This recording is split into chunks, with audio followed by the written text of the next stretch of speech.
Organon, por Aristóteles. Tradução, prefácio e notas de Pinharanda Gomes. Lisboa, Guimarães Editores.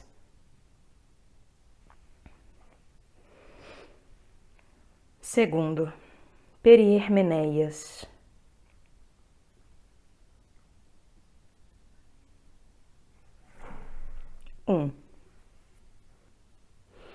Em primeiro lugar, cumpre definir o nome e o verbo. Depois, a negação e a afirmação, a preposição e o juízo. As palavras faladas são símbolos das afecções de alma, e as palavras escritas são símbolos das palavras faladas. E como a escrita não é igual em toda a parte, também as palavras faladas não são as mesmas em toda a parte, ainda que as afecções de alma, de que as palavras são signos primeiros, sejam idênticas, tal como são idênticas as coisas de que as afecções referidas são imagens. Este tema foi versado no meu livro Da Alma, pois faz jus à diferente disciplina. E tal como na alma há tanto um conceito independente do verdadeiro e do falso, como um conceito a que necessariamente pertence um ou outro, o mesmo se diz da palavra, pois é na composição e na divisão que o verdadeiro e o falso consistem. Os nomes e os verbos em si mesmos são semelhantes à noção que não é nem composição nem divisão, como o homem, branco, quando nada lhes juntamos, não sendo nem verdadeiros nem falsos. Prova: ir cocervo significa deveras uma coisa, mas não é verdadeiro nem falso, a menos que lhe juntemos que há ou não há, universalmente falando, ou relativamente a um certo tempo. 2. O nome é uma locução, que possui um significado convencional, sem referência ao tempo, e de que nenhuma parte tem significação própria quando tomada separadamente. No nome Cálipos, com efeito, hipos, não tem em si mesmo, e por isso mesmo, qualquer significado, como o tem na expressão kalos hipos, Cálipos. O que ocorre nos nomes simples não ocorre nos nomes compostos. Quanto aos primeiros, a parte não tem qualquer significado, enquanto que, nos últimos, ela contribui para o significado do todo, ainda que, considerada em separado, não haja significado. Por exemplo, na palavra epactrokelis. O nome kelis nada significa em si mesmo. Quanto à significação convencional, dissemos que nenhuma locução é por natureza um nome, mas só quando o nome se assume como símbolo, pois mesmo quando sons inarticulados, como os dos animais, significam algo, nenhum deles é chamado nome. Não. Homem não é um nome. Não temos, com efeito, qualquer nome para designar tal expressão, pois não constitui nem uma afirmação, nem uma negação. Podemos admitir, quando muito, que é apenas um nome indefinido, pois se aplica paralelamente a não importa o que, ao que é e o que não é. Difilum, parafilum e outras expressões deste tipo não são nomes, são casos de um nome. A definição destes casos é no demais idêntica à do nome, mas a diferença é a de que combinações feitas com era, será, não formam proposições verdadeiras nem falsas, contrariamente ao que ocorre sempre com o nome. Por exemplo, é de filum ou não é de filum são expressões nem verdadeiras nem falsas. 3. O verbo é o que junta ao seu próprio significado o significado do tempo atual. Nenhuma das suas partes consideradas separadamente significa seja o que for, e indica sempre algo que se predica de outro. Digo que ele significa, além do significado próprio, o tempo. Por exemplo, saúde é um nome, mas estar de boa saúde é um verbo, pois a sua própria significação acrescenta a atualidade desse estado. Por isso, o verbo é sempre o signo do que se afirma de outro, isto é, de coisas inerentes a um sujeito ou contidas em um sujeito. Uma expressão como está não bem ou está não doente não é um verbo. Ainda que junte a sua significação à do tempo e que pertença sempre a um sujeito, esta variedade não tem nome. Digamos ser, à falta de melhor, um verbo indefinido, pois se aplica indiscriminadamente ao ser e ao não ser. As expressões estava bom ou estará bom situam-se no mesmo grupo, não sendo um verbo, mas casos de um verbo. Difere do verbo porque o verbo junta a sua significação à do tempo presente, enquanto o caso de tempo indica todos os tempos que envolvem o tempo presente. Os verbos são em si mesmos nomes e possuem uma significação determinada, pois ao serem pronunciados, fixam o pensamento do ouvinte, o qual o tem em repouso, mas ainda não significam que algo é ou não é. De fato, ser ou não ser não apresentam um significado relativo ao sujeito, e ainda mais o termo sendo, se nos limitarmos a utilizar tais formas isoladas. Em si mesmas, tais expressões nada são, mas juntam ao próprio significado uma certa síntese que dificilmente poderíamos conceber sem as expressões compostas. 4. A locução é um som oral com um significado convencional, em que cada parte, separadamente considerada, apresenta um significado como enunciação e não como afirmação ou negação. Pretendo dizer, por exemplo, que a palavra homem significa algo, mas em si mesmo não afirma nem nega. Só haverá afirmação ou negação se lhe juntarmos outro elemento. Todavia, cada uma das sílabas da palavra homem nada significa, como na palavra rato, a sílaba to não é significativa, é apenas um som. Somente nas palavras compostas a sílaba é significativa, ainda que o não seja por si mesma, tal como já mostramos atrás. Toda a locução tem um significado, ainda que não orgânico, mas, como afirmamos, por convenção. Por conseguinte, nenhuma locução é uma enunciação, só sendo a locução em que há verdade ou falsidade, o que não sucede em todos os casos. Assim, uma súplica é uma enunciação, mas não é nem verdadeira nem falsa. Deixemos de lado os outros tipos de locução, pois o seu exame pertence mais à retórica e à poética. Por agora, tentemos considerar a enunciação. 5. A primeira espécie de proposição simples é a catáfase, a segunda é a apófase. Todas as demais constituem uma unidade apenas mediante a junção ou ligação das partes. Toda a proposição depende necessariamente de um verbo ou da flexão de um verbo, e com efeito, a noção de homem a qual não acrescentemos nem é, nem era, nem será, nem nada deste gênero, ainda não constitui uma proposição. Nesse caso, por que motivo uma expressão como animal pedestre bípede é admissível como una e não múltipla?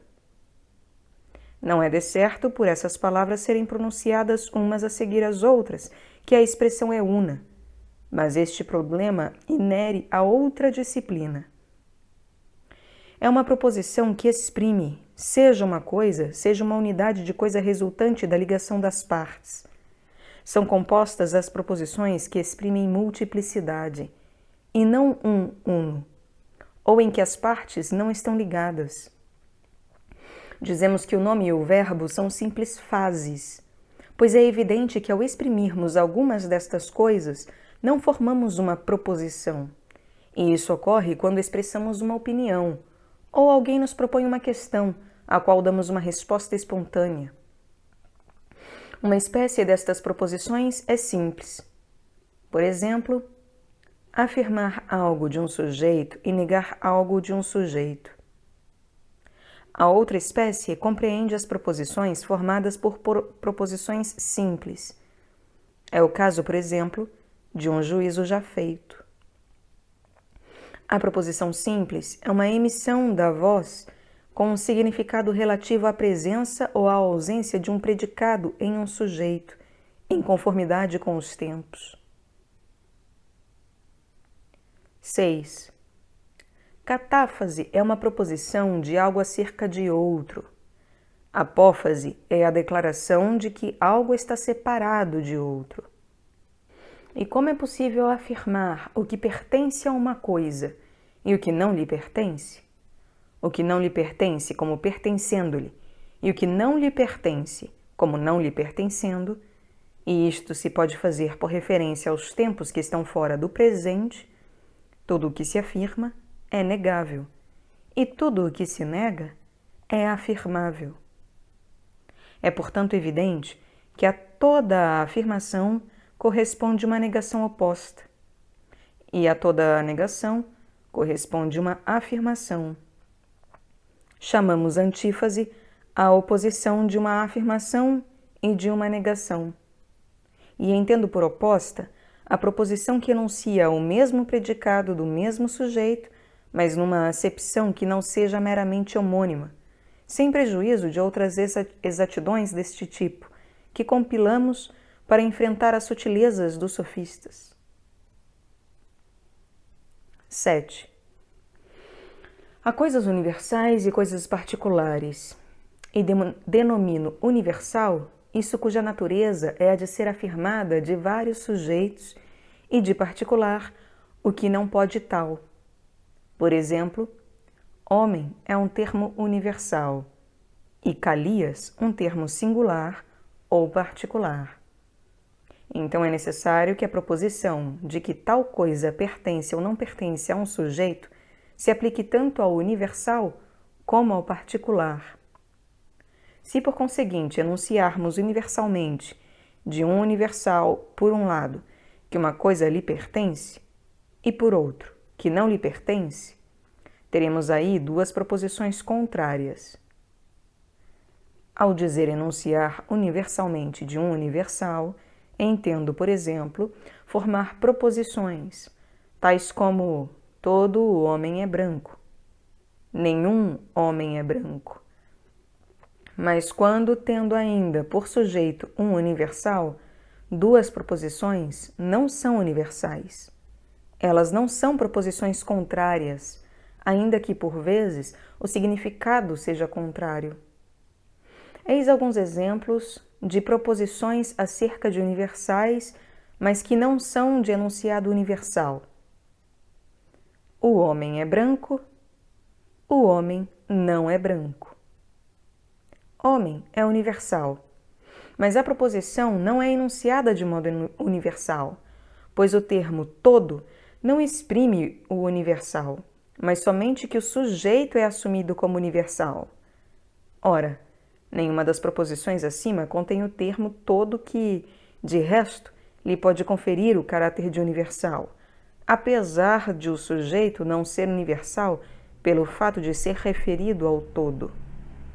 Mas se ao predicado universal atribuímos o sujeito universal, a proposição não será verdadeira, pois não é verdadeira nenhuma afirmação em que o universal é atribuído ao predicado universal, como ocorre na proposição todo o homem é todo animal. A oposição que denomino de contradição é a de uma afirmação que exprima um sujeito universal em universal acepção, a de uma negação que exprima o mesmo sujeito, mas não na sua acepção universal. Por exemplo, Todo o homem é branco. Nenhum homem é branco. Algum homem não é branco. Algum homem é branco. A oposição da contrariedade é a da afirmação de um sujeito universal à negação de um sujeito universal. Por exemplo, todo o homem é branco, nenhum homem é branco. Todo homem é justo, nenhum homem é justo. Vemos que essas duas últimas proposições não podem ser simultaneamente verdadeiras, enquanto que as suas opostas podem eventualmente ser verdadeiras acerca do mesmo sujeito. Por exemplo, algum homem não é branco. Algum homem é branco. Em todos os pares de contraditórios sobre os universais assumidos universalmente, um deles é, portanto, necessariamente verdadeiro, e o outro necessariamente falso. É este também o caso dos que se referem ao singular. Por exemplo, Sócrates é branco. Sócrates não é branco. Mas das proposições que, referentes ao universal, não são enunciadas universalmente, nunca se pode dizer que uma é verdadeira e outra falsa. Com efeito, é verdadeiro dizer, simultaneamente, que o homem é branco e que o homem não é branco. Que o homem é belo e que o homem não é belo. Pois se o homem é feio, não é belo, e se ele devém algo, ainda não é esse algo. À primeira vista, pode pensar-se que isto é um absurdo, já que a proposição "o homem não é branco" parece significar que nenhum homem é branco. Mas tais proposições não têm o mesmo significado, nem são necessárias simultaneamente verdadeiras e falsas. É também óbvio que a uma afirmação singular só pode equivaler uma negação singular, pois é necessário que a negação negue o mesmo predicado afirmado pela afirmação, requerendo-se ainda que o sujeito seja em ambos os casos universal ou singular, e que o sujeito seja assumido ou não em toda a extensão. Por exemplo, quando digo Sócrates é branco, Sócrates não é branco. Mas se negar outro predicado, ou se o predicado, sendo o mesmo, o sujeito é outro, estaremos então perante não a uma negação oposta, mas uma negação muito diferente. A proposição todo o homem é branco opõe-se à de que algum homem não é branco. Há algum homem é branco, nenhum homem é branco. Há o homem é branco, o homem não é branco. Demonstramos assim que a uma afirmação singular só se opõe, em oposição contraditória, uma negação simples, e já indicamos alguns exemplos de proposições. Também acrescentamos que os contrários são outra espécie de proposições, e também explicamos quais são essas proposições. Por fim, definimos que dois contraditórios nem sempre são um verdadeiro e falso o outro. Dissemos as razões e explicamos as condições em que uma é falsa se a outra for verdadeira. 8. Uma proposição é una ou singular quando afirma ou nega um predicado, e não mais acerca de um sujeito, seja o sujeito universal ou não, e seja a proposição universal ou não. Por exemplo, todo o homem é branco. Algum homem não é branco. Homem é branco. Homem não é branco. Nenhum homem é branco. Algum homem é branco. Em que o adjetivo branco tem apenas um significado. No entanto, se um nome tiver mais do que um significado e for referido a duas coisas que não formam na realidade uma só coisa, a afirmação deixa de ser una e também a negação deixa de ser una. Por exemplo, se referirmos a palavra hábito ao mesmo tempo a cavalo e a homem, A proposição "o hábito é branco" não é uma afirmação una, e nem a equivalente negação será una. Esta proposição, com efeito, nada difere da proposição "o homem e o cavalo são brancos", que, por sua vez, não difere destas duas proposições "o cavalo é branco" e "o homem é branco". Se, por conseguinte, estas duas últimas exprimem várias coisas, quer dizer, são complexas, é também evidente que a primeira ou significa várias coisas ou nada significa, pois não há nenhum homem-cavalo, de onde resulta que, para esta espécie de proposições, duas contraditórias não são necessariamente verdadeira uma e necessariamente falsa outra. 9. As afirmações e as negações acerca das coisas presentes ou pretéritas são necessariamente verdadeiras ou falsas, e as proposições contraditórias acerca de universais com sujeito universal são também, e sempre, uma verdadeira e outra falsa. O mesmo é afirmável, como já dissemos, no caso dos sujeitos singulares. Pelo contrário, tratando-se de proposições de sujeito universal, mas que não são universais, esta necessidade não se verifica, e sobre este aspecto já demos a conveniente explicação. No entanto, para as proposições singulares, cujo predicado se refere ao futuro, a solução é outra. Se, na verdade, toda afirmação ou toda negação é verdadeira ou falsa, todo o predicado afirmado ou negado deve pertencer ou não ao sujeito. Por conseguinte, se alguém afirmar que algo será, enquanto outrem afirma algo que algo não será, é evidentemente de toda a necessidade que um dos dois diga a verdade, pois toda a afirmação ou toda a negação é ou verdadeira ou falsa. A afirmação e a negação não podem ser simultaneamente verdadeiras em casos deste tipo, pois se é verdade dizer que algo é branco ou que algo não é branco, e também na recíproca que algo é branco ou algo não é branco, a afirmação é tão verdadeira como a negação. Se não é branco, cometemos erro. E se cometemos erro dizendo branco, esse algo não sendo branco, resulta que a afirmação ou a negação é necessariamente verdadeira ou falsa. Sendo assim, não é, nem será, seja por efeito do acaso, seja de modo indeterminado, algo que, no futuro, possa indiferentemente ser ou não ser, por contingência, mas tudo se realiza por necessidade, sem qualquer determinação.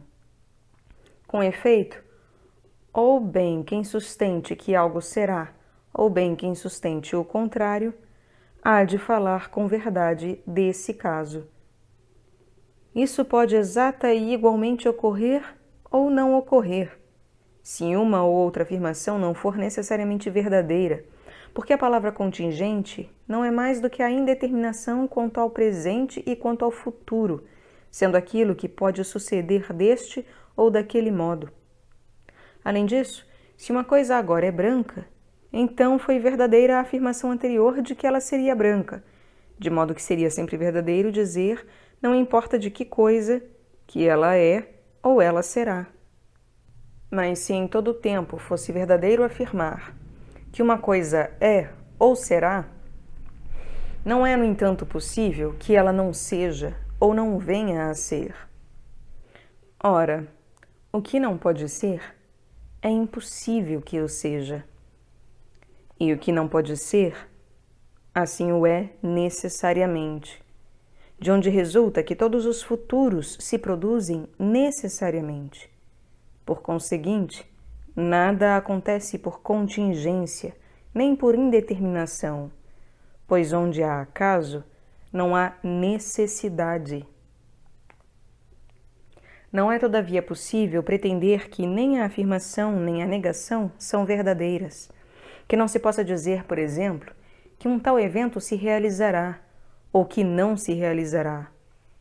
Primeiro porque, se a afirmação fosse falsa, a negação não seria verdadeira, e porque, por sua vez, se esta fosse falsa, a afirmação poderia não ser verdadeira.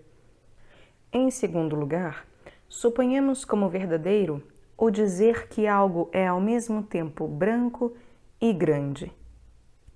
Estas duas qualidades devem pertencer necessariamente ao sujeito, tanto uma como a outra. E se for verdadeiro afirmar que elas lhe pertencerão amanhã, amanhã elas hão de pertencer-lhe realmente. Mas como de um acontecimento admitimos que não podemos dizer que ele se realizará, batalha naval ocorrerá e batalha naval não ocorrerá. Tais são, por isso, com outros de análogo teor, os absurdos em que caímos, se admitirmos que, para toda afirmação e para toda negação, quer se trate de proposições universais de sujeito universal, quer de proposições singulares, uma das opostas é necessariamente verdadeira e outra falsa, e que não há contingência no futuro, mas que, pelo contrário, todas as coisas ocorrem por efeito da necessidade.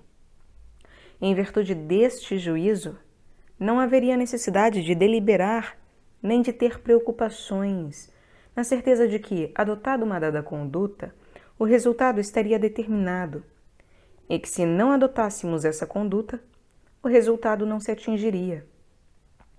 Nada impede que, com uma antecedência de 10.000 anos, alguém prediga um evento e que outrem prediga o contrário. O que necessariamente se realizará é uma das duas predições, seja ela qual for, tornada verdadeira naquele momento.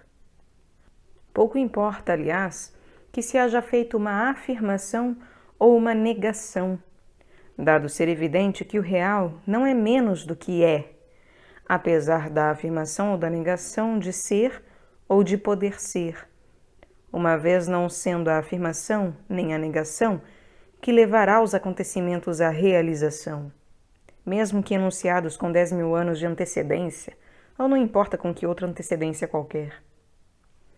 Daí resulta que, se uma das coisas se realizasse de tal modo que uma das proposições contraditórias fosse verdadeira, seria necessário que ela se tornasse real.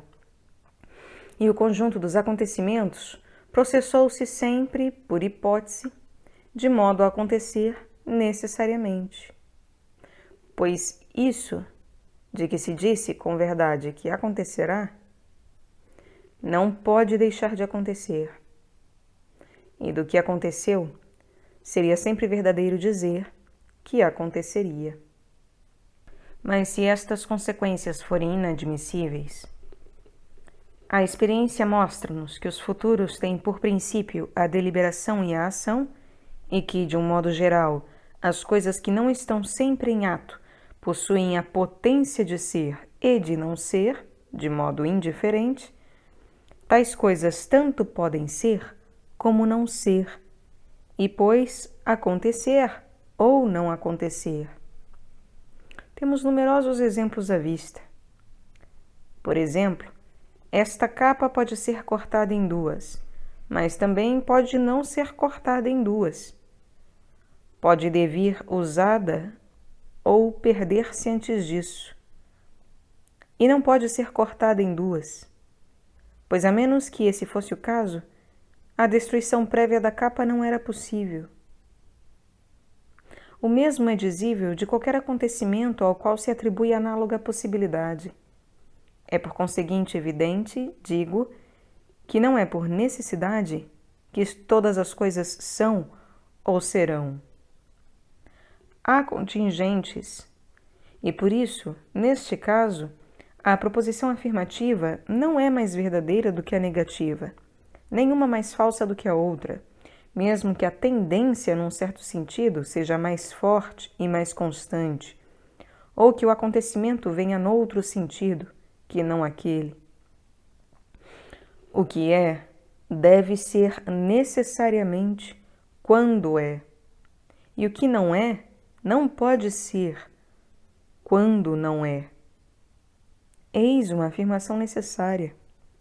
Mas isso não significa que tudo o que é será por necessidade e que tudo o que não é não será necessariamente. De fato, não significa o mesmo dizer que todo o ser, quando é necessariamente, e dizer, como afirmação absoluta, que o ser é necessariamente. O mesmo se afirma de tudo o que não é, e idêntica distinção é aplicável às proposições contraditórias. Quer dizer, toda a coisa necessariamente é ou não é, será ou não será. E, no entanto, se olharmos essas duas alternativas em separado, não podemos dizer qual delas é necessária. Por exemplo, necessariamente amanhã haverá uma batalha naval, ou amanhã não haverá uma batalha naval. Mas não é necessário que amanhã haja uma batalha naval, e também não é necessário que amanhã não haja uma batalha naval. Mas que amanhã haja ou não haja uma batalha naval, eis o que é necessário. E assim como a verdade das proposições consiste na sua conformidade com os sujeitos, torna-se evidente que, se estes sujeitos se comportam de um modo indeterminado e estão na posse de contrários, o mesmo se verificará com as proposições contraditórias correspondentes. Encontramo-nos exatamente do mesmo modo face às coisas que não são sempre ou que não são em todo o tempo. É, portanto, necessário que uma das duas proposições contraditórias seja verdadeira e outra falsa. Mas não é necessário que uma seja isto e outra aquilo. Não importa qual seja, e ainda que uma seja mais verossímil do que outra, ainda não é, por isso, e por enquanto, nem verdadeira, nem falsa. Por conseguinte, não é claramente necessário que, de duas proposições opostas entre si, como a afirmação e a negação, uma seja verdadeira e a outra falsa. Com efeito, não é ao modo dos atuais que se comportam os potenciais, ou que ainda não são em ato de ser ou de não ser, mas sim do modo que acabamos de explicar. 10. Uma proposição afirmativa é a que afirma que algo se conforma com algo, e o sujeito tanto é um nome como algo não nominado, sendo necessário que, na afirmação, o predicado seja uno, e o sujeito a que o predicado se refere seja uno. Já expliquei atrás o que se entende por nome e por não nome. Disse, com efeito, que o termo não homem não é um nome propriamente dito, mas um nome indefinido, pois é algo de uno que o indefinido significa, também ele em certo sentido. Do mesmo modo, a expressão não está de boa saúde não é um verbo propriamente dito, mas um verbo indefinido. Por conseguinte, as afirmações e as negações fazem-se a partir, seja de um nome de um verbo propriamente ditos, seja de um nome ou de um verbo indefinidos. Sem verbo, não há nem afirmação, nem negação, porque os termos é, será, era, devém e outros do mesmo tipo são verbos em virtude da definição que damos de verbo, uma vez que a sua significação juntam a referência de tempo. Por isso, a afirmação e a negação primeiras são, por exemplo, o homem é, o homem não é. As segundas são o não homem é, o não homem não é. As terceiras são todo homem é e todo homem não é. Todo não homem é e todo não homem não é. O mesmo razoamento aplica-se também aos casos dos tempos pretérito e futuro. Quando a outros dois termos e o verbo ser na forma é se aplica como terceiro termo, o número de proposições opostas é duplicado. Digo, por exemplo, que na proposição o homem é justo, o verbo é, chama-se nome ou verbo, constitui o terceiro elemento da afirmação. Por este motivo, teremos aqui 4 proposições, em que 2 delas correspondem na sua sequência em referência à afirmação e à negação, a privações, e as outras 2, não. Suponho que o verbo é se junta ao termo justo ou ao termo não justo, e por conseguinte, teremos 2 afirmativas, como teremos 2 negativas se juntarmos o termo não é. Teremos então 4 proposições. A inteligência da exposição será facilitada pelo seguinte quadro exemplificativo. O homem é justo, o homem não é justo. O homem é não justo, o homem não é não justo. Nestes diversos exemplos, vemos como é e não é serão juntos a justo e não justo. Tal é a ordem na qual estas proposições estão dispostas e que indicamos nos analíticos. Se utilizarmos os sujeitos em extensão universal, o modo de proceder é o mesmo. Assim, todo homem é justo, algum homem não é justo. Algum homem não é não justo, todo homem é não justo. Todavia, não é do mesmo modo que as proposições opostas no nosso quadro pela diagonal podem ser verdadeiras ao mesmo tempo, ainda que o possam ser em alguns casos. Eis, portanto, os nossos 2 pares de proposições opostas. Mas há ainda 2 outros pares. É quando um terceiro termo é junto a não homem, considerado como uma espécie de sujeito. O não homem é justo, o não homem não é justo. O não homem não é não justo, o não homem é não justo. Não haverá, contudo, um número maior de proposições opostas, mas o último destes grupos permanecerá distinto dos precedentes, visto que tem por sujeito o nome indefinido não homem. Nas proposições onde o verbo é não pode entrar, como quando dizemos tem saúde, passeia, o verbo produz o mesmo efeito, como se o verbo aplicado fosse é. Por exemplo, as seguintes proposições: o homem tem saúde. Todo homem tem saúde. Todo homem não tem saúde. Todo não homem tem saúde. Todo não homem não tem saúde. Em tais casos, convém evitar dizer não todo homem, pois a partícula negativa não deve ser junta a homem, dado que o termo todo não significa que o sujeito é universal, mas significa que o sujeito, enquanto tal, é assumido em toda a sua extensão.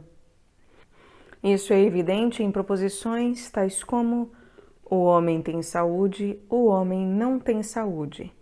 O não homem tem saúde, o não homem não tem saúde. Estas proposições distinguem-se das anteriores por serem indefinidas e não universais na forma. Por conseguinte, os termos todo e nenhum não significam mais do que um sujeito tomado em toda a sua extensão. O resto da proposição permanece o mesmo. Logo, a adjunção a efetuar deve ser a mesma. A negação contrária à proposição todo animal é justo é a que se exprime: nenhum animal é justo. É evidente que essas 2 proposições nunca serão ao mesmo tempo verdadeiras nem aplicáveis a um único sujeito, Em contrapartida, as suas opostas serão por vezes verdadeiras ao mesmo tempo. Este será o caso de, por exemplo, algum animal não é justo, algum animal é justo. Eis agora como estas proposições se desenvolvem. Da proposição todo homem é não justo, segue-se a proposição nenhum homem é justo. Da proposição algum homem é justo, segue a oposta de algum homem não é não justo. Isto é, algum homem é não justo, pois que há um homem justo conclui-se necessariamente. É também manifesto que, no respeitante às proposições de sujeito singular, se a uma dada questão responde uma proposição negativa verdadeira, uma proposição afirmativa será também verdadeira. Por exemplo, na pergunta Sócrates é sábio? Não podemos dizer Sócrates é não sábio. Em contrapartida, no relativo aos sujeitos universais, nenhuma proposição afirmativa universal indefinida é verdadeira, antes o sendo uma proposição negativa. Por exemplo, se é que pode dizer-se, todo homem é sábio, e a resposta for negativa, inferir daí que todo homem é não sábio seria falso. Enquanto a inferência, logo nem todo homem é sábio, é verdadeira. Esta última, nem todo homem é sábio, é a proposição oposta e a precedente à contrária. Sendo a precedente, todo homem é não sábio.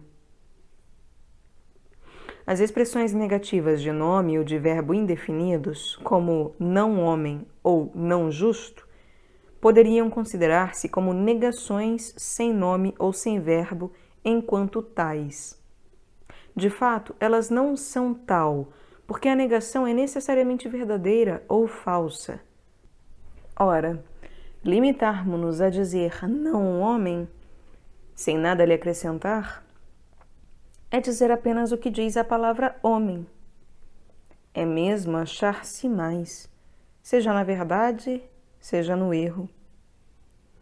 A proposição todo não homem é justo não é idêntica por sentido a nenhuma das precedentes preposições, nem sequer do seu contraditório. Algum não homem não é justo. Em contrapartida, a proposição todo não homem é não justo significa o mesmo que nenhum não homem não é justo. A metástase do sujeito e do verbo não envolve qualquer mudança no sentido da proposição. Assim, o homem é branco, branco é o homem. Se na verdade não fosse assim, haveria várias negações para uma simples afirmação. Mas já demonstramos que a uma só negação corresponde a uma única afirmação, pois a proposição o homem é branco tem por negação o homem não é branco. E se a proposição branco é o homem não tivesse o mesmo significado que o homem é branco, ela teria por negativa, por exemplo, branco não é o não homem, ou branco não é o homem. Mas a primeira é a negação da proposição branco é o não homem, e a segunda a da proposição o homem é branco. Haveria então duas contraditórias para uma única proposição, pelo que se torna evidente que a transposição do nome e do verbo não afeta o sentido nem da afirmação, nem da negação. 11. Afirmar ou negar um só predicado de vários sujeitos, ou vários predicados de um único sujeito, sem que o que se exprime por uma pluralidade de palavras seja deveras uno, não é nem uma afirmação una, nem uma negação una. Não chamo o uno As coisas que, sendo designadas por uma única palavra, não possuem, todavia, uma unidade na sua composição.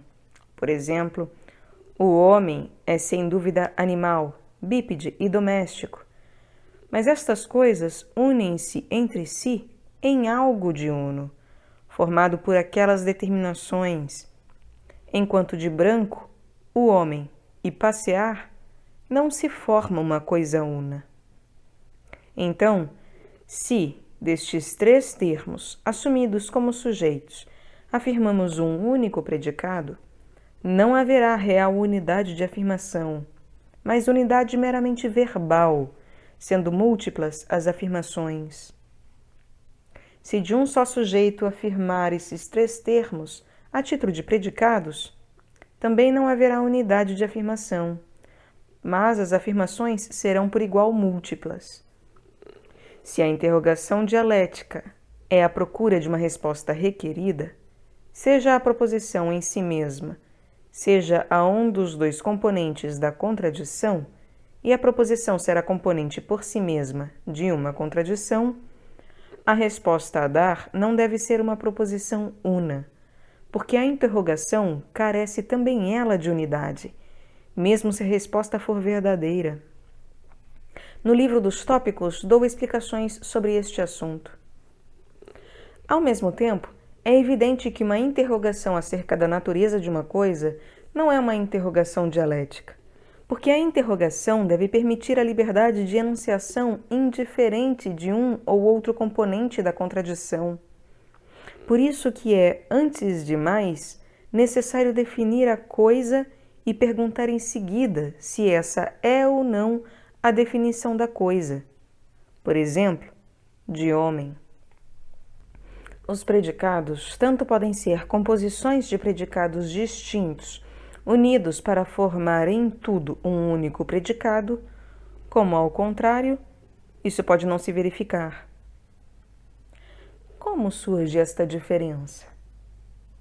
Primeiro, acerca do homem é igualmente verdadeiro enunciar um separado que é animal e que é homem, ou reunir estas determinações numa só.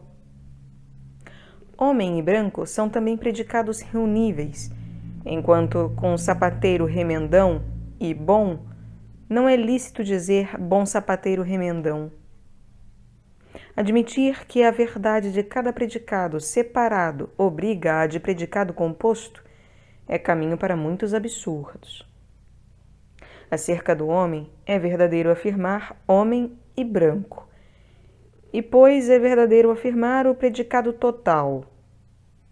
Sendo assim, resulta que o composto terá branco, e bem assim o predicado total, o que vem a dar homem branco, branco, e assim até ao infinito.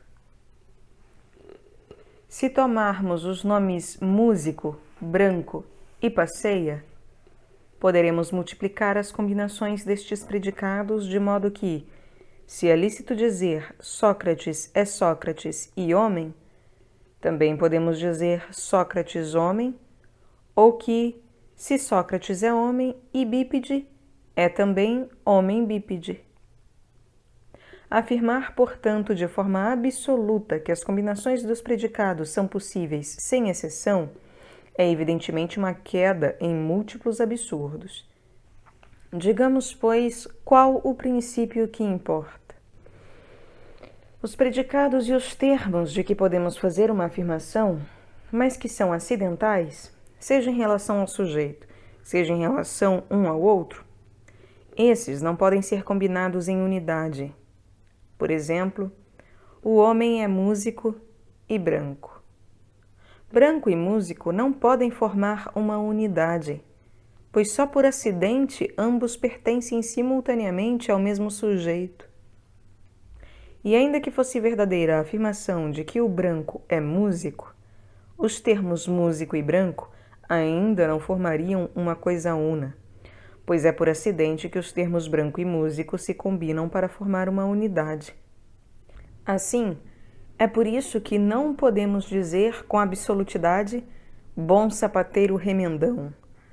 enquanto é lícito dizer animal bípede, porque, neste último caso, a predicação não ocorre por acidente. Também não podemos formar unidade com predicados em que um contenha ou implique o outro. Por isso, não podemos combinar repetidamente branco, nem dizer homem como homem-animal ou homem bípede, pois animal e bípede já estão contidos em homem. Podemos, contudo, aplicar um predicado simples acerca de um caso singular. Por exemplo, é lícito afirmar de um determinado homem que é homem, ou de um determinado homem branco que é homem branco. No entanto, nem sempre isso é possível, como, por exemplo, quando no termo adjunto se acha contido algum oposto, que importa a contradição. Assim, não é verdadeiro, é mesmo falso dizer que um homem morto é homem. Mas se o termo adjunto não contiver a contradição, a predicação será válida. Será que a presença de uma contradição no termo torna sempre a predicação incorreta, enquanto que a sua ausência nem sempre a torna correta? Vejamos a proposição Homero é isto. Por exemplo, poeta. Segue-se ou não que há Homero? É só por acidente que o verbo é se afirma de Homero.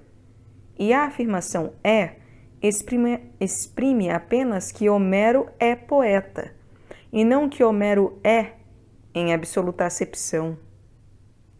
Por isso, só nas predicações que não estão sujeitas a qualquer contradição, quando os nomes se substituem por definições, em que a predicação se faz por essência e não por acidente, é que temos o direito de afirmar um predicado de um sujeito singular em acepção absoluta. Quanto ao não ser, não é verdadeiro dizer que é, já que é apenas um domínio da opinião, e a opinião acerca do não ser não é a de que ele é, mas é de que o não ser não é.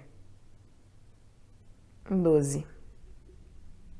Uma vez feitas as distinções precedentes, importa analisar como se comportam entre elas as negações e as afirmações que exprimem o possível e o não possível, o contingente e o não contingente, o impossível e o necessário.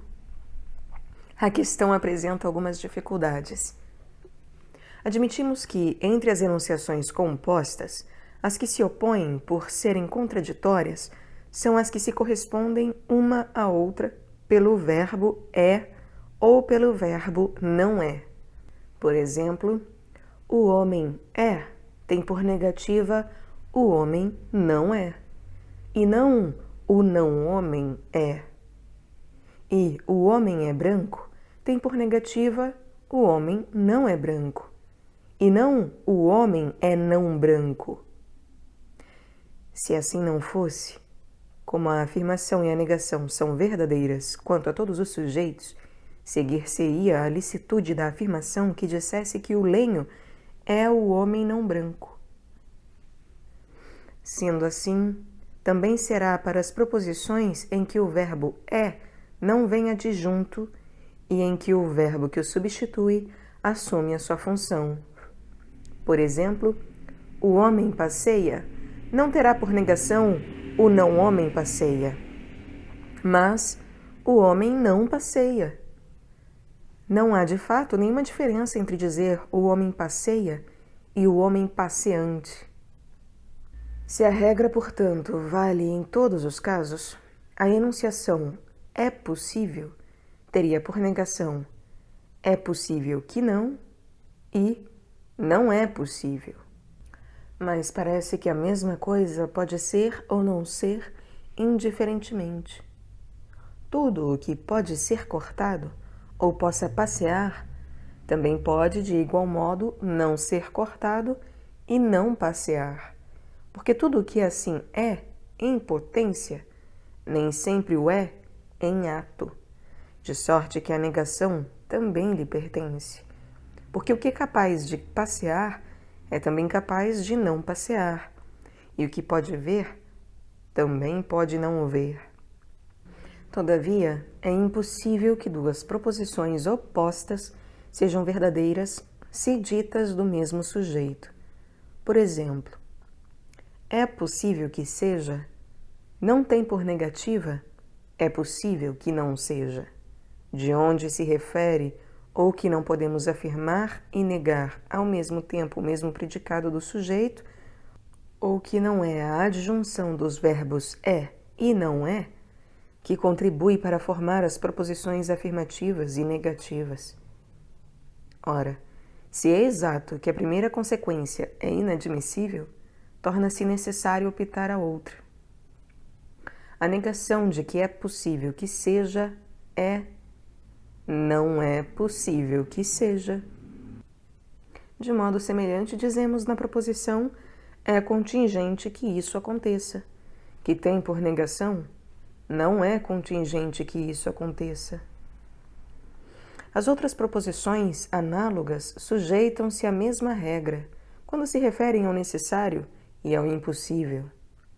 Isso passa-se como nas proposições já estudadas acima, em que os verbos é e não é estavam adjuntos nas proposições que tratavam uma do branco e outra do homem. O mesmo aqui. É possível e não é possível desempenham a função de sujeito, e as expressões é possível e é contingente são adjuntas e determinam, tal como acima, os verbos é e não é, no relativo ao verdadeiro e ao falso, a possibilidade ou não possibilidade de uma coisa. É possível que não seja, não tem por negativa não é possível que seja, mas não é possível que não seja. E a negação de que é possível que seja não é possível que não seja, mas não é possível que seja. Parece, nesse caso, haver correlação entre as proposições é possível que seja e é possível que não seja. Com efeito, a mesma coisa implica ser e não ser, pois estas proposições não são contraditórias em si.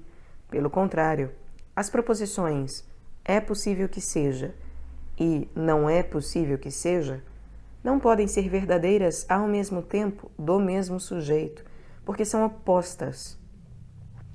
Também as proposições é possível que não seja e não é possível que não seja nunca são simultaneamente verdadeiras do mesmo sujeito. De igual modo, é necessário que seja, não tem por negativa, é necessário que não seja, mas não é necessário que seja. A negação de é necessário que não seja é não é necessário que não seja. E assim, é impossível que seja, não tem por negativa é impossível que não seja, mas não é impossível que seja. A negação de é impossível que não seja é não é impossível que não seja. De um modo geral, como dissemos, as enunciações como que isto seja ou que isto não seja devem ser postas como matéria do discurso. Quanto aos modos em causa que fazem a afirmação e a negação, temos de os juntar a essas afirmações ou negações que seja e que não seja. Os pares de proposições seguintes devem considerar-se proposições opostas contraditórias. É possível, não é possível. É contingente, não é contingente. É impossível, não é impossível. É necessário, não é necessário. É verdadeiro, não é verdadeiro. 13. As consecuções efetuam-se de modo regular se dispusermos as proposições da forma a seguir. Da proposição é possível ser, segue-se é contingente ser. Proposição que é recíproca com a primeira, assim como não é impossível ser e não é necessário ser. Da proposição é possível não ser ou é contingente não ser, segue-se não é necessário não ser e não é impossível não ser. Da proposição não é possível ser ou não é contingente ser, segue-se é necessário não ser e é impossível ser. Enfim, da proposição não é possível não ser ou não é contingente não ser, segue-se é necessário ser e é impossível não ser. Com a ajuda deste quadro, consideremos o exposto. É possível ser, não é possível ser. É contingente ser, não é contingente ser. Não é impossível ser, é impossível ser. Não é necessário ser, é necessário não ser. É possível não ser, não é possível não ser. É contingente não ser, não é contingente não ser. Não é impossível não ser, é impossível não ser. Não é necessário não ser, é necessário ser. As proposições é impossível ser e não é impossível ser são consecutivas ou implicadas nas proposições é possível, é contingente e não é possível, não é contingente, de uma forma contraditória por inversão, pois a proposição é possível segue-se a negativa é impossível. Quer dizer, a negação de é impossível. É impossível, afirmativa, implica a negação de que é possível, ou, o que vem a dar no mesmo, de não possível. Vejamos agora como se comporta o modo do necessário. Este caso é distinto e as proposições contrárias serão consecutivas das contraditórias do possível e do contingente, enquanto que as contraditórias estarão separadas uma da outra. Com efeito, a proposição não é necessário ser não é a negação da proposição é necessário não ser, pois estas duas proposições podem ser verdadeiras, uma e outra, do mesmo sujeito, pois quando é necessário que uma coisa seja, ela é necessariamente. A razão pela qual dizemos que o necessário não segue as mesmas regras de consecução dos outros modos é porque, ao utilizar-se com um sujeito contrário, predicar a impossibilidade é o mesmo que afirmar a necessidade. Isto é, supondo que para uma ou outra coisa é impossível ser, logo é necessário, não que seja, mas que, pelo contrário, não seja.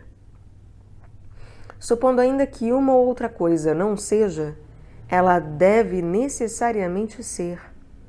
Assim, pois, se estas proposições que afirmam o impossível, ou na inversa, negam, se acham como consecutivas das que predicam a possibilidade ou a não possibilidade, as que predicam a necessidade seguir-se-ão a aquelas com sujeito contrário. As proposições é necessário e é impossível não têm significado idêntico e unem-se ou relacionam-se, como dissemos, de modo inverso. Não poderíamos postular também que é impossível que os contraditórios do necessário se comportem deste mesmo modo? Porque, quando é necessário que uma coisa seja, é também possível que ela seja. Caso contrário, teríamos a negação implícita, pois é preciso afirmar ou negar. Se, portanto, não é possível, ela é impossível. E sendo assim, é impossível que seja uma coisa que deve necessariamente ser, o que é absurdo. Ora, da proposição é possível, segue-se por consequência, não é impossível. E desta última segue-se que não é necessário. De onde resulta que o que deve ser necessariamente não é necessariamente, o que é um absurdo. Além disso, da proposição é possível que seja, não se segue nem é necessário que seja, nem é necessário que não seja. Porque desta proposição extrai-se uma dupla potencialidade, pois se uma das duas mencionadas proposições fosse verdadeira, não teríamos então duas alternativas. Uma coisa pode ser e todavia não ser, mas se é necessário que seja, ela não pode simultaneamente ser e não ser. Fica-nos assim que só a proposição não é necessário que não seja se segue a proposição é possível que seja ou é possível. Esta proposição é verdadeira também quanto à proposição é necessário que seja.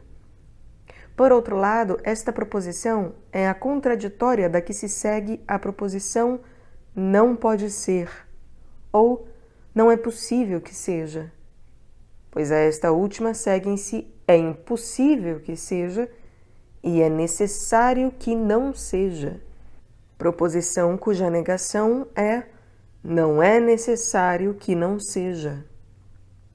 Assim, a consecução desses contraditórios faz-se, também ela, do modo já indicado.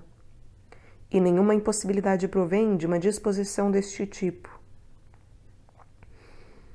Poderíamos interrogar-nos se, da proposição é necessário que seja, se segue é possível que seja.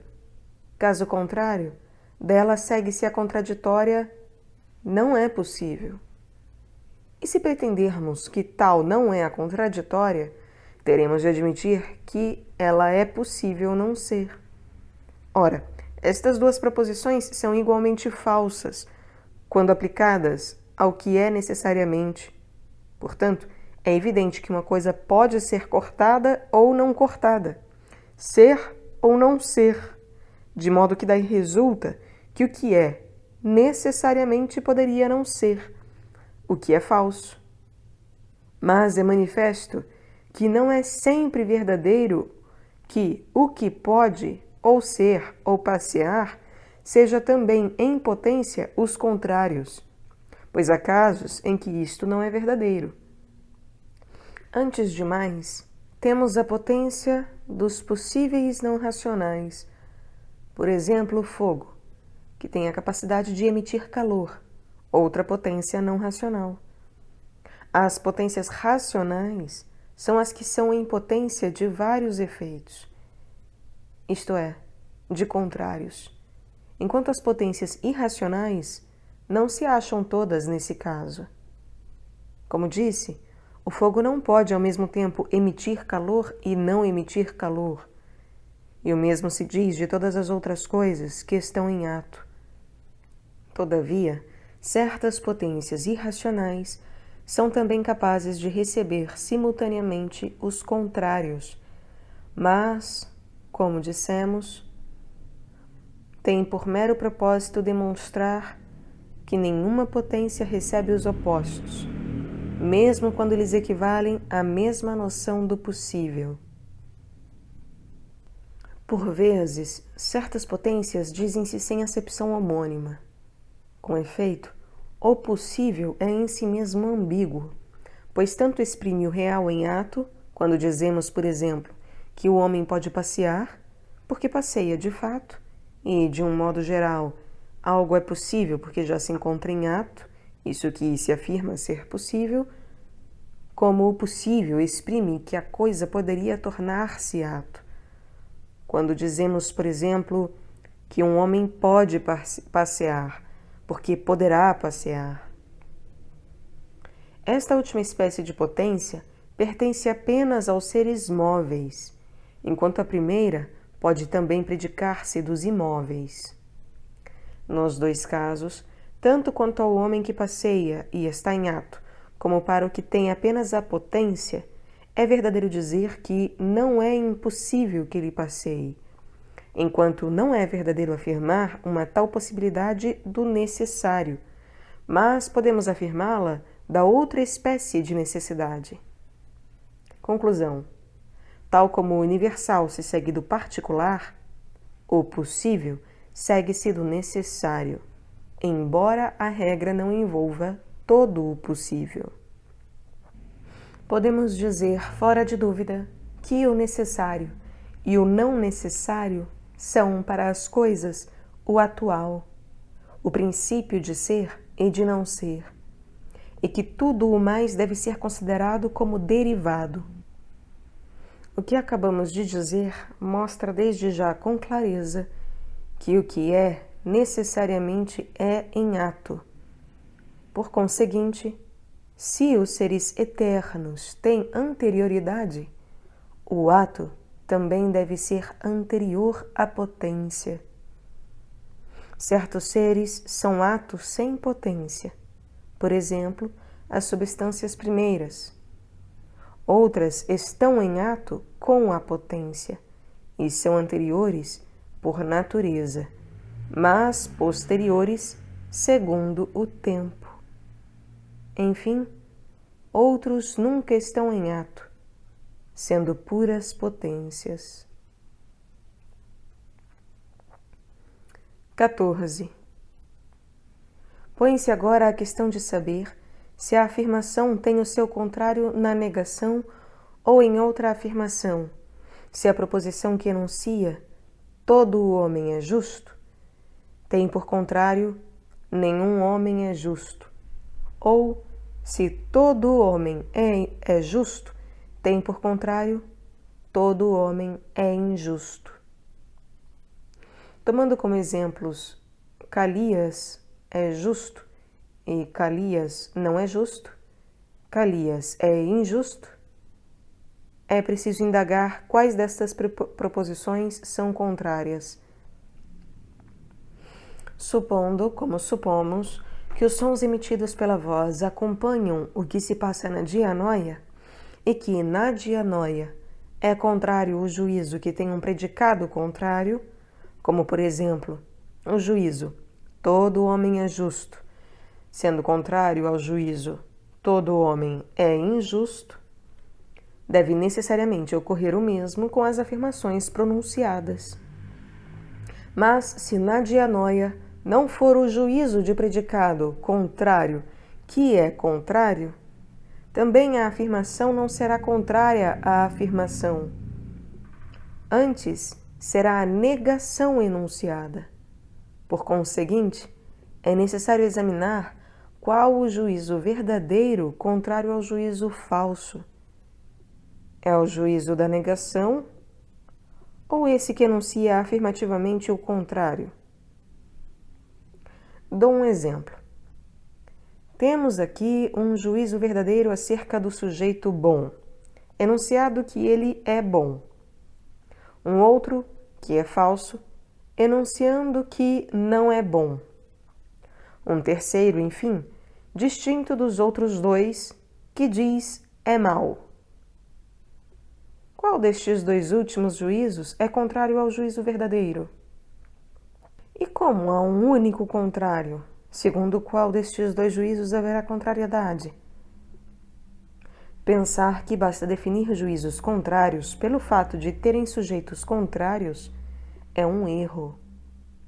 Dizer do bom que ele é bom, ou dizer do mal que ele é mau, é sem dúvida enunciar um único e mesmo juízo e exprimir a verdade, pois seja um ou sejam mais, são sempre verdadeiros, e, portanto, aqui os sujeitos são contrários, Agora bem, o que faz os juízos contrários não é o referirem-se a sujeitos contrários, é o fato de se assumirem contrários face ao mesmo sujeito. Tomemos o juízo de que o bom é bom e outro de que o bom não é bom. Admitamos também haver outro predicado que não pertence, nem pode pertencer, a bom.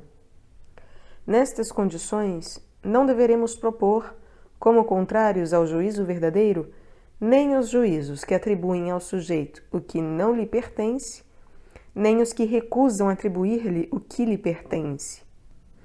Com efeito, em ambos os casos, os juízos serão em número infinito, seja os que atribuem ao sujeito o que não lhe pertence, seja os que não lhe atribuem o que lhe pertence. Ora, serão somente contrários os juízos em que há erro. Tais juízos têm por origem coisas sujeitas à geração, e geração significa passagem ou transição de um extremo a outro. Por isso dizemos que o erro é como uma transição. Sendo assim, o bom é ao mesmo tempo bom e não mau. A primeira dessas qualidades pertence-lhe por essência, e a segunda por acidente, pois só por acidente o bom é mau. Mas se o juízo verdadeiro é mais verdadeiro quando se refere à essência do sujeito, o juízo falso é por isso mais falso. O juízo bom não é bom é um juízo falso relativo ao que pertence por essência ao bom, enquanto o juízo o bom é mau se refere ao que pertence ao bom por acidente.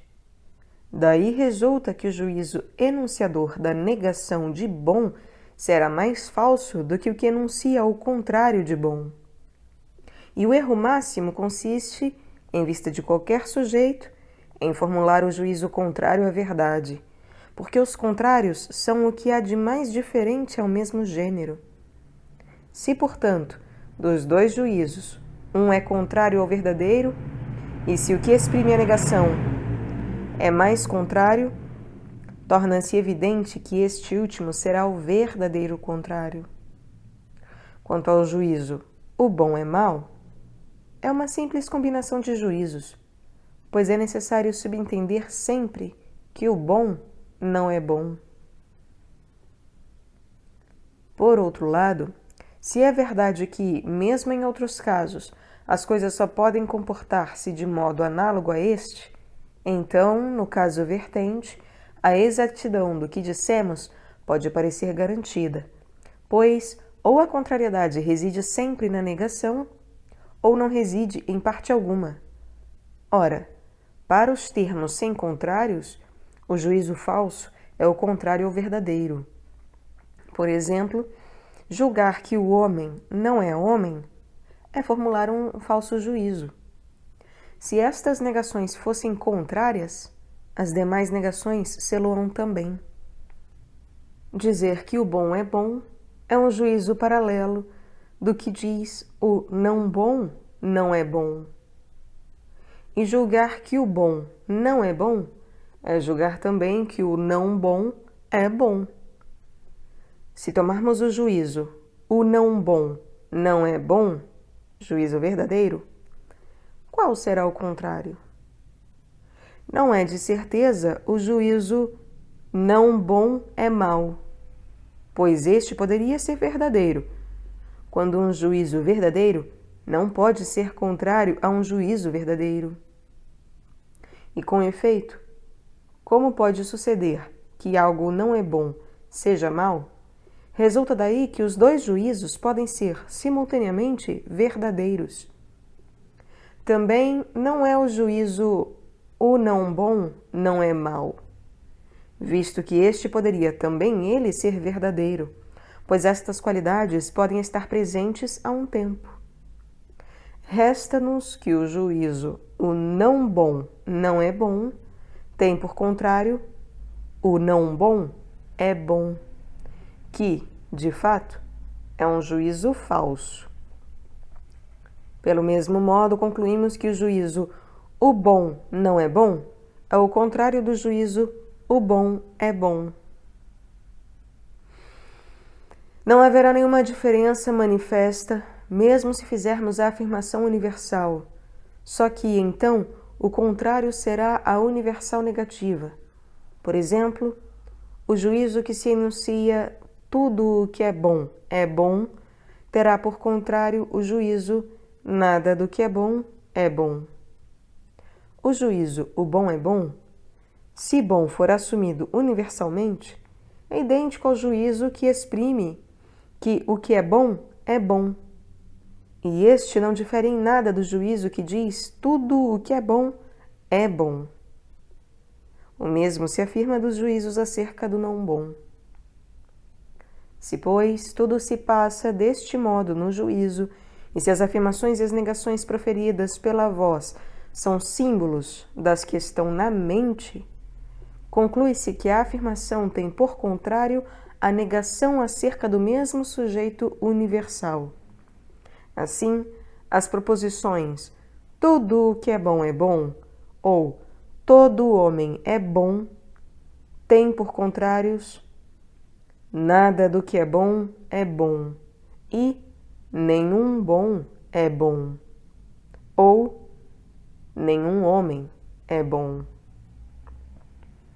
É evidente que nem um juízo verdadeiro, nem uma proposição verdadeira podem ser contrários de outro juízo verdadeiro e de outra proposição verdadeira. As proposições contrárias são as que afirmam e predicam qualidades contrárias, enquanto as proposições verdadeiras são suscetíveis de ser verdadeiras ao mesmo tempo. Ora, os contrários não podem pertencer simultaneamente ao mesmo sujeito.